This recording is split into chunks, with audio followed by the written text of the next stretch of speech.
nama saya Desti Logen, mahasiswa IAKN Toraja, jurusan Bimbingan Konseling Kristen, NIRIM 12 007335. Pada kesempatan kali ini, saya akan menjelaskan tentang perjalanan Rasul Paulus yang pertama dan kedua. Yang pertama, perjalanan Rasul Paulus yang pertama terdapat dalam Kisah Para Rasul 13 ayat 1 sampai pasal 14 ayat 28. Dalam Kisah Para Rasul 13 ayat 1 sampai 3 disebutkan ada beberapa nabi dan pengajar, yakni Barnabas, Simeon yang disebut Niger, dan Lukius orang Kirene, dan Menahem yang diasuh bersama dengan raja wilayah Herodes, dan Saulus terdapat dalam ayat yang pertama.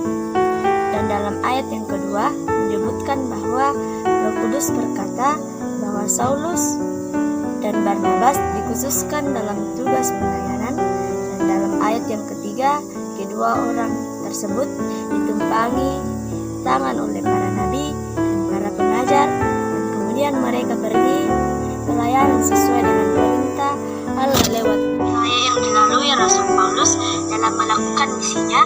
Yang pertama, Barnabas dan Saulus berangkat dari Antioquia di Syria ke Seleukia, dan dari situ mereka berlayar ke Salamis di Siprus, terdapat dalam Kisah Para Rasul 13 ayat 1 sampai 5. Dan kemudian dari Salamis ke Pafos terdapat dalam Kisah Para Rasul 13 ayat 5 sampai 11. Dan kemudian nama Saulus berubah menjadi Paulus terdapat dalam Kisah Para Rasul 13 ayat 9. Paulus dan kawan-kawannya meninggalkan Pafos di Siprus dan berlayar ke Perga di Pamfilia, terdapat dalam Kisah Para Rasul 13 ayat 13. Dan mereka berangkat dari Perga dan tiba di Antioquia di Pisidia, terdapat dalam Kisah Para Rasul 13 ayat yang ke-14. Dan Rasul Paulus mengajar di Antioquia, terdapat dalam Kisah Para Rasul 13 ayat 16 sampai 48. Dari Antioquia ke Ikonium terdapat dalam Kisah Para Rasul 13 ayat 50. Dan mereka berangkat dari Perga dan tiba di Antioquia di Pisidia, terdapat dalam Kisah Para Rasul 13 ayat yang ke-14. Dan Rasul Paulus mengajar di Antioquia, terdapat dalam Kisah Para Rasul 13 ayat 16 sampai 48.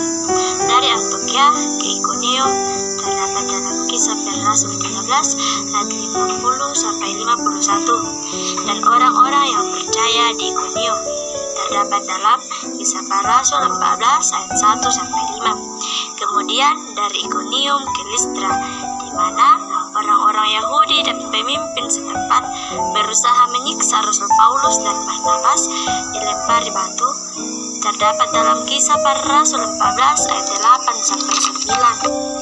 Kemudian dari Listra ke Derbe terdapat dalam Kisah Para Rasul 14 ayat 20.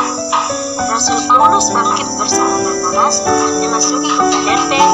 Banyak orang yang percaya, terdapat dalam Kisah Para Rasul 14 ayat 20 sampai 21. Rasul Paulus bersama Barnabas kembali lewat Listra, Ikonium dan Antioquia, dan mereka menjelajah seluruh Pisidia dan tiba di Pamfilia, terdapat dalam Kisah Para Rasul 14 ayat 21 sampai 24. Dan dari situ mereka memberitakan firman di Perga, lalu pergi ke Italia di pantai, terdapat dalam Kisah Para Rasul 14 ayat 25.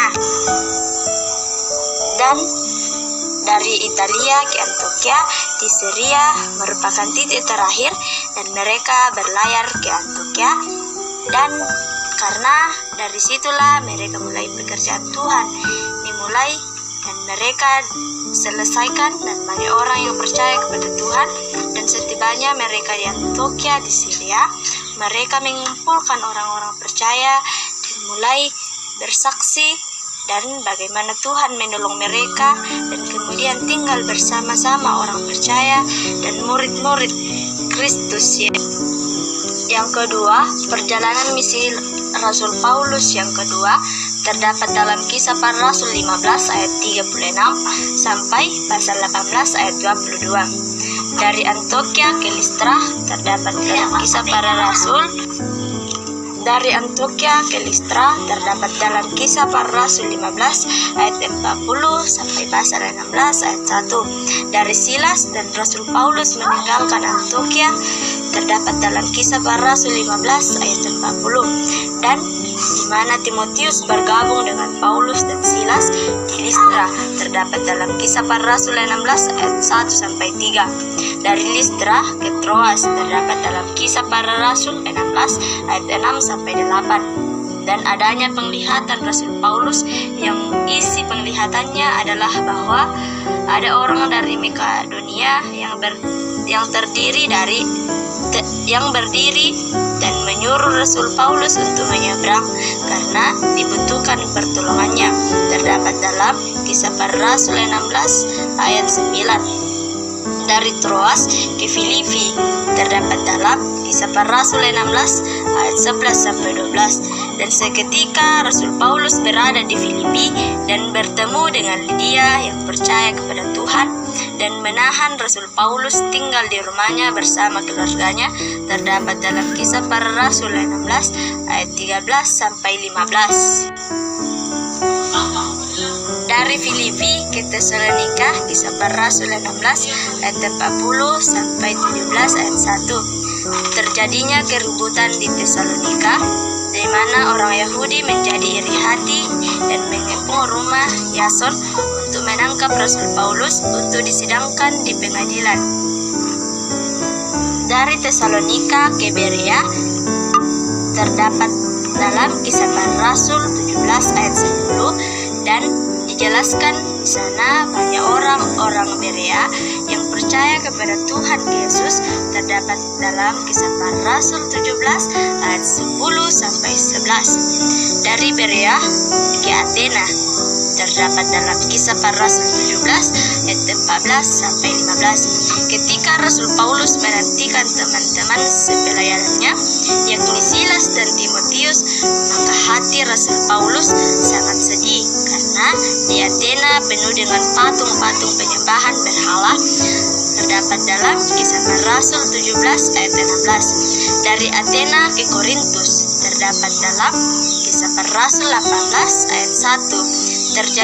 Terjadilah juga keributan antara orang Yahudi menyerbu Sostenes, kepala rumah ibadah, lalu memukulnya di depan pengadilan, tetapi hakim bernama Galio tidak menghiraukan.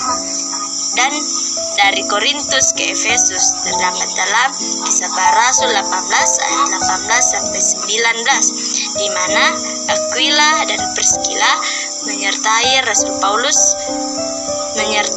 dalam berlayar dan kemudian sampai mereka di Efesus dan Rasul Paulus sendiri masuk rumah ibadah dan berbicara dengan orang-orang Yahudi. Dari Efesus ke Yerusalem terdapat dalam Kisah Para Rasul 18 ayat 21 sampai 22.